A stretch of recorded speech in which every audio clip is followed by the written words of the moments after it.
going on, guys? It's the Composite King here, and today I'll be showing you some basic functions in Adobe After Effects. I realize some of this stuff is basic and it's boring for people who already know the program. However, this series of tutorials is for people who don't know anything about After Effects at all. If you already know this stuff, just skip ahead a few episodes or watch some of my other videos which are more advanced. So this is Adobe After Effects. This is the normal project window that you have here. This is the project bin where all your footage is going to go when you import things. These are all the different windows which control different kinds of things, and you can set all the different settings for different things over in this panel here. Right here you have creating a new folder, creating a new composition. These are the project settings, and that's to delete footage. These are the basic controls for the project bin. Here is the composition window. I don't have a composition yet, so there's nothing there. So let's make a composition. First, I want to import some footage by double-clicking on the project window and scrolling down to Documents. This is different for everyone. You just navigate to wherever your footage is. This is just a stock clip that I found that you guys might find boring, but I just needed some sort of footage to use. So then, to make a new comp, you just click on this and you hold it and you drag it down to the film strip down here, the film strip icon, to create a new composition. Let go, and there's your composition. What's great about that is it'll match the exact settings of your source footage for the composition, so you won't have any errors with frame rates or resolution or anything like that. So this is just me scrubbing through of some very boring footage. However, I needed something to use. So basically, up here you have your basic tools: the hand tool, zoom tool, rotation tool, the camera tool, which you use for 3D things. If you're doing only 2D, you won't normally have to deal with the camera tool too much. This is the pan tool. That's also normally for 3D stuff. This is the rectangle tool. By clicking and holding, it reveals different kind of tools that you can use. These will mask things, or they can be used to create shapes. This is the pen tool, which you use to create different masks, and if you click down and hold, these are all the different controls for the pen tool. This is the text tool. You have the vertical type tool or the horizontal type tool. This is the brush tool. This is the roto brush. You use the roto brush to remove people from their background if you didn't use a green screen. It's more advanced than the mask tool. However, for some instances, the mask tool will be just fine. And lastly is the puppet pin tool. Over here we have our preview window. These are the different playback controls for your composition window, so you can see what you did. Here's the audio controls, pretty basic considering it's just a visual program. It's not really meant to do any audio editing. Down here we have all the different effects and presets we can apply. It's great because it has this handy little search bar where you can type in whatever you want and it will give you that effect right away. Down here is the tracker. If you click, hold, and drag, you can relocate and move around these different panels. And that's very helpful because you can customize your workspace the exact way that you need it. The tracker tool can track motion, making tracking points on people. You can also track cameras, which assists you in adding certain objects to your scene that look like they're actually a part of the scene because they're tracked with the camera. The warp stabilizer tool, if you have shaky footage, you can use that to steady your footage. The stabilized motion tool, similar to the warp stabilizer.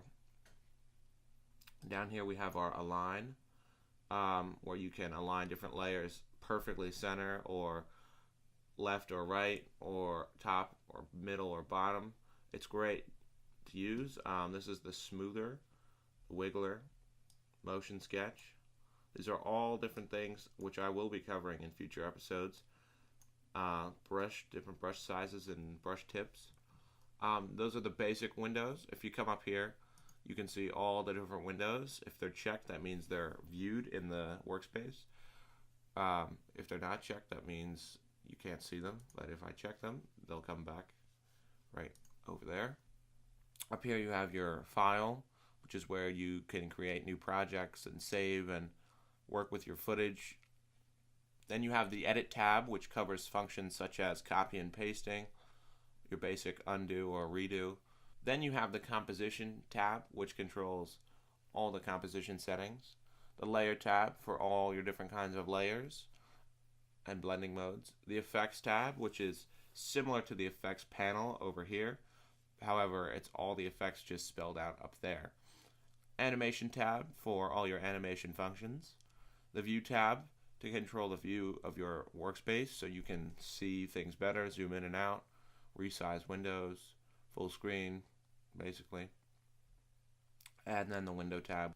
Up here are just different settings and different layouts for Adobe After Effects based on what you're doing. So if I'm doing animation, if I click animation, After Effects will lay out all my windows based on animation because they think that's the best way to do it. It works great. Some people like to customize their own windows by dragging and dropping windows in different places. This is just the Help tab, which you can use if you're trying to find something. It's great if you search like warp stabilizer. It's right there.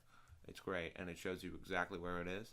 That's going to be very helpful to you guys, especially for the beginners. Down here is where all your layers are going to be compiled for your composition. As you can see now, we only have the stock footage of the boats, so that's the only thing that's there. But this is where you build your entire sequence. The buttons over here enable or disable different things within your composition. Over here, you have your time code. Up here is some of your view settings. You can configure that based on how you want it.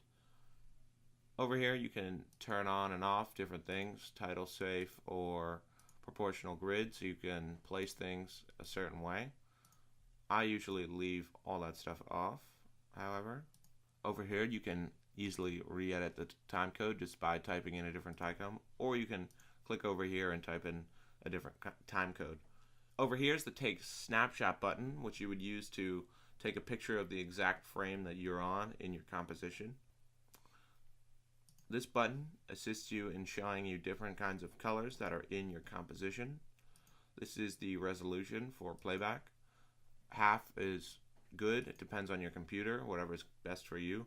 Auto also works, which will tell you what's best for your computer.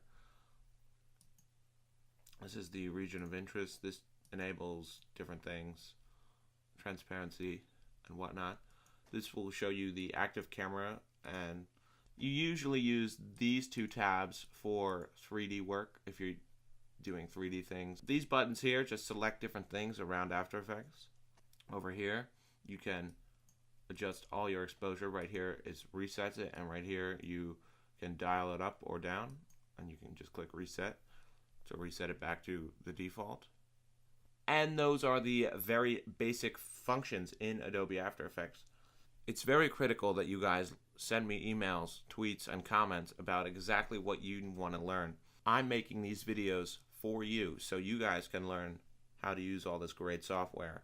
I'll be starting a series very soon where you guys will send in footage from your own projects, and right here on the show I'll put in visual effects, but you guys just need to tell me exactly which effects you want applied to that footage and how you want it to look, and then I'll show you how to do it.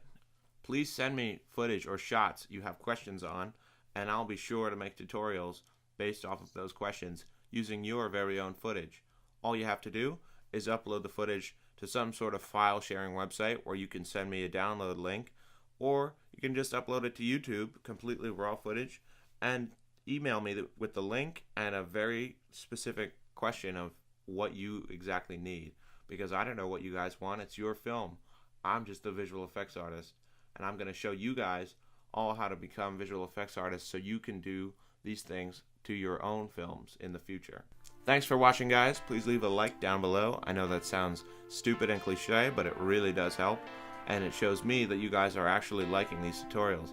If not, what's the point of me making them? Thanks so much, guys. Please subscribe if you want more, and comment. Whatever you guys comment, I'll probably be making tutorials off of.